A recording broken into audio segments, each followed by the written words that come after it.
dons que nous sommes censés avoir dans la vie chrétienne. Et des dons que j'appellerais des dons basiques que tout chrétien est appelé à avoir. Et des dons de base que tout le monde doit avoir. Que tu dois avoir. Ce n'est pas l'histoire des pasteurs ou bien des évangélistes, des machins trucs. Non, c'est tout chrétien qui doit posséder ce type de dons. Alléluia. Et nous allons en parler. Donc maintenant, les Saint-Esprit, lorsqu'il vient dans nos vies, il nous donne la capacité de nous gérer. Moïse lui répondit, es-tu jaloux pour moi? Puisse tout le peuple de l'Éternel être composé de... Et veille l'Éternel mettre son esprit sur eux. Parce qu'il y avait des gens qui n'avaient pas compris. Lorsque l'Esprit de Dieu est descendu, sur les 70 anciens, il y avait 2 autres personnes à l'extérieur du camp, qui n'étaient pas du nombre. Mais l'Esprit de Dieu a transformé. Bien aimé, vous ne pouvez pas servir Dieu sans le Saint-Esprit. Il est anormal. Là, nous sommes dans la dispensation de l'Ancien Testament, de la première alliance, ou l'ancienne alliance. Nous ne sommes pas encore dans la nouvelle alliance.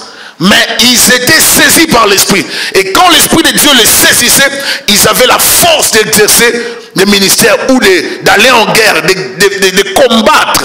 En entrant dans la ville, tu rencontreras une troupe de prophètes descendant du haut lieu, précédés du luth, du tambourin, de la flûte et de la harpe, et prophétisant eux-mêmes. C'est-à-dire, ils revenaient de la montagne, ils étaient dans l'office prophétique, ils étaient dans la dimension prophétique, ils étaient dans la mouvance prophétique, ils étaient dans l'atmosphère prophétique, ils véhiculaient la présence de Dieu, ils étaient sous l'onction de Dieu, ils venaient de chercher la face de Dieu. Maintenant, Saül, toi tu vas les rencontrer. Lorsque tu vas les rencontrer, tu seras couvert par cette dimension. Amen. Comme tu seras couvert par cette dimension, l'Esprit de l'Éternel te saisira. Tu prophétiseras avec eux. Et tu seras changé à un autre homme.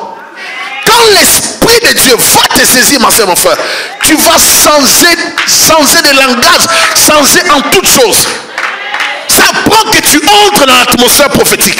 Ça prend que tu entres dans cette dimension. Raison pour laquelle vous allez voir plusieurs chrétiens, ils sont dans l'église ou dans les églises, mais ils n'évoluent pas. Parce qu'ils n'entrent jamais. Ils ne veulent même pas pénétrer dans l'atmosphère prophétique, dans l'atmosphère de la puissance de Dieu, toute l'atmosphère de l'esprit.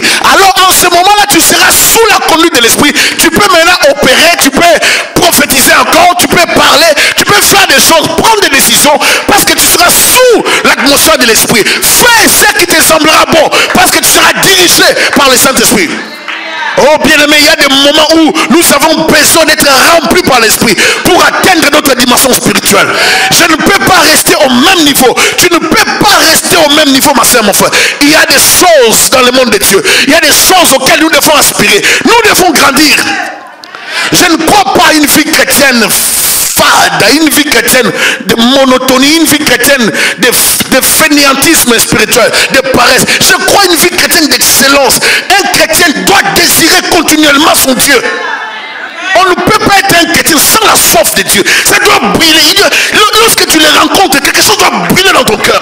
Il y avait le feu dans les cœurs. Il faut qu'il y ait le feu dans ton cœur. Quand tu écoutes la chose de Dieu, quand tu es au parfum des choses de Dieu, quand tu as... Great is your mercy towards me,